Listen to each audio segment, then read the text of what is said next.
నమస్కారం. మనందరి జీవితాల్ని నడిపించే ఒక కనిపించని శక్తి అదే ఇంటర్నెట్ ఇప్పుడు చాలా పెద్ద ప్రమాదంలో ఉంది. ఈరోజు మనం మాట్లాడుకోబోయేది ఆ కనిపించని తీగలు తెగిపోతే మన పరిస్థితి ఏంటి అనేదాని గురించే.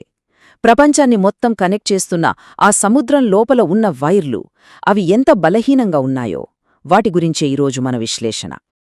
ఒక్కసారి ఊహించుకోండి, ప్రపంచం మొత్తం అంధకారంలోకి వెళ్ళిపోతే ఎలా ఉంటుంది?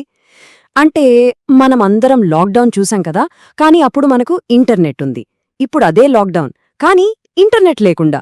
ఫోన్ పనిచేయదు, ఆన్లైన్లో ఏమీ ఉండదు, ఏ కనెక్షన్ ఉండదు, ఎలాంటి ఎంటర్టైన్మెంట్ ఉండదు. ఊహించుకుంటేనే కొంచెం భయంగా ఉంది కదా? అయితే ఈ భయం ఇప్పుడు కేవలం మన ఊహల్లోనే లేదు, ఇది నిజం కాబోతోంది. మన ప్రపంచాన్ని, మన ఆర్థిక వ్యవస్థలన్నిట్నీ కలిపి ఉంచుతున్న సముద్రం కింద ఉన్న ఇంటర్నెట్ కేబుళ్లను కట్ చేస్తామని ఇరాన్ నేరుగా బెదిరించింది. ఇది ఉత్తమాటలు కాదు సుమా, ఇది చాలా సీరియస్. ఇదొక నిజమైన, భౌతికమైన ముప్పు. ఇది మనం సినిమాల్లో చూసే సైన్స్ ఫిక్షన్ కథ అస్సలు కాదు. ఇది మన కళ్ల ముందే జరుగుతున్న ఒక పెద్ద జియోపొలిటికల్ సంక్షోభం. సరే, ఇప్పుడు ఇరాన్ తన లొకేషన్ని ఒక ఆయుధంగా వాడుకుని ప్రపంచ డిజిటల్ వ్యవస్థను ఎలా ఆపేయగలదో వివరంగా చూద్దాం. ఈ ముప్పు ఎంత పెద్దదో అర్థం చేసుకోవడానికి ఈ మాటలు చాలు. ఒక్కసారి ఆలోచించండి. ఆన్లైన్ బ్యాంకింగ్ లేదు, వీడియో కాల్స్ లేవు, వర్క్ ఫ్రం హోం అస్సలు లేదు. ఇవన్నీ అన్నీ ఒకేసారి ఆగిపోతే మన పరిస్థితి ఏంటి? మన ఆధునిక ప్రపంచం మొత్తం ఒక్క క్షణంలో ఆగిపోతుంది. అయితే ఈ బెదిరింపు ఎందుకు ఇంత సీరియస్గా మారింది? అసలు ఎందుకింత ప్రమాదకరం? దీనికి సమాధానం సముద్రం అడుగున దాగే ఉంది. మన గ్లోబల్ ఇంటర్నెట్ సిస్టమ్కి కొన్ని కీలకమైన, చాలా బలహీనమైన పాయింట్స్ ఉన్నాయన్నమాట. ఇవి మనలో చాలామందికి తెలియని విషయం. ఇప్పుడు చూడండి, మన ఇంటర్నెట్కి రెండు పెద్ద వీక్ స్పాట్స్ ఉన్నాయి. ఒకటి, ఇరాన్ దగ్గరున్న హార్మూజ్ జలసంధి. ఇది ఎంత లోతుంటుందో తెలుసా? కేవలం 61 మీటర్లు, అంటే దాదాపు ఒక పెద్ద స్విమ్మింగ్ పూల్ లోతంతే. ఇక రెండోది, యెమెన్ దగ్గరున్న బాబ్ ఎల్ మండేబ్ జలసంధి. ఇది చాలా ఇరుగ్గా ఉంటుంది. ఇంత తక్కువ లోతు, ఇంత ఇరుకైన దారి, అంటే అక్కడున్న కేబుల్స్ చాలా ఈజీ టార్గెట్స్ అయిపోతాయి. ఈ చార్ట్ చూస్తే నిజంగా మైండ్ బ్లాక్ అవుతుంది. యూరోప్, ఆసియా మధ్య తిరిగే మొత్తం ఇంటర్నెట్ డేటాలో ఏకంగా 90% ఈ రెండు చిన్న, బలహీనమైన ప్రాంతాల నుంచే వెళ్తుంది. 90%! మిగిలిన 10%మే వేరే రూట్స్లో వెళ్తోంది. అంటే మన డిజిటల్ ప్రపంచం మొత్తం ఎంత చిన్న దారం మీద వేలాడుతోందో అర్థం చేసుకోండి. ఈ రూట్స్లో ఏకంగా 17 కీలకమైన ఫైబర్ ఆప్టిక్ కేబుల్స్ ఉన్నాయి. వీటిని మనం ప్రపంచ ఆర్థిక వ్యవస్థకు రక్తనాళాలు అని చెప్పొచ్చు. వాటిలో కొన్ని ముఖ్యమైనవి ఏంటంటే, ప్రపంచంలోనే అత్యంత పొడవైన 2 ఆఫ్రికా కేబుల్, ఆసియా, ఆఫ్రికా, యూరప్లను కలిపే AAE1, ఇంకా ముఖ్యంగా మన భారతదేశానికి లైఫ్ లైన్ లాంటి యూరప్ ఇండియా గేట్వే కూడా ఉంది.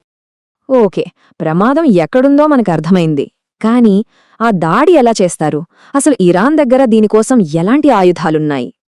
వాళ్లు చాలా రకాలుగా దాడి చేయొచ్చు.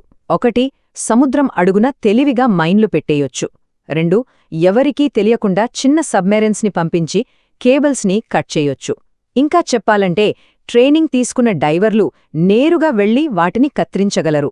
వీటన్నిటికంటే డేంజరస్ ఏంటంటే, అన్మాన్డ్ అండర్ వాటర్ వెహికల్స్, అంటే నీటి అడుగున పనిచేసే డ్రోన్లను పంపించి కేబుల్స్ దగ్గర పేల్చేయడం. ఇక్కడ ఇంకో పెద్ద ట్విస్ట్ ఉంది. ఈ ముప్పు ఒకవైపు నుంచి కాదు. ఇరాన్ తన మిలిటరీతో హార్మోజ్ జలసంధిలో నేరుగా అటాక్ చేయగలదు. అదే టైంలో యెమెన్లో ఉన్న తన సపోర్టర్స్, అంటే హౌతీ రెబెల్స్ ద్వారా బాబెల్ మండేబ్ జలసంధిలో ఇండైరెక్ట్గా దాడులు చేయించగలదు. అంటే ఇది రెండు వైపుల నుంచి బిగించే ఒక ఉచ్చులాంటిది. సరే, ఒకవేళ ఈ దాడి జరిగితే ఏమవుతుంది? దాని పర్యవసానాలు ఎలా ఉంటాయి? ఇది మనం ఊహించుకోవాల్సిన అవసరం లేదు, ఎందుకంటే రీసెంట్గా జరిగిన ఒక సంఘటన మనకొక చిన్న ట్రైలర్ చూపించింది. ఈ మధ్యే ఫిబ్రవరి 2024లో హౌతీ రెబెల్స్ రూబిమార్ అనే ఒక బ్రిటిష్ షిప్ మీద దాడి చేశారు. ఆ దాడిలో ఆ షిప్ మునిగిపోతూ ఉండగా దాని యాంకర్ జారి సముద్రం అడుగుకి వెళ్లి అనుకోకుండా 3 మేజర్ ఇంటర్నెట్ కేబుల్స్ని తెంచేసింది. దాని రిజల్ట్ ఏంటో తెలుసా? ఆసియాకి, యూరప్కి మధ్య డేటా ఫ్లోలో వెంటనే 25% డిస్టర్బెన్స్ వచ్చింది. ఆలోచించండి, ఒక యాక్సిడెంట్ ఇంత గందరగోళం చేస్తే కావాలని ప్లాన్ చేసే దాడి ఇంకెంత పెద్ద వినాశనాన్ని సృష్టిస్తుందో. ఒకవేళ ఈ కేబుల్స్ని కావాలనే టార్గెట్ చేస్తే ప్రపంచ ఆర్థిక వ్యవస్థకు రోజుకి చెప్తున్నా వినండి, రోజుకి కనీసం $10 బిలియన్ నష్టమొస్తుందని అంచనా. ఇది కేవలం కమ్యూనికేషన్ ప్రాబ్లం కాదు, ఇదొక భయంకరమైన ఫైనాన్షియల్ సునామీ.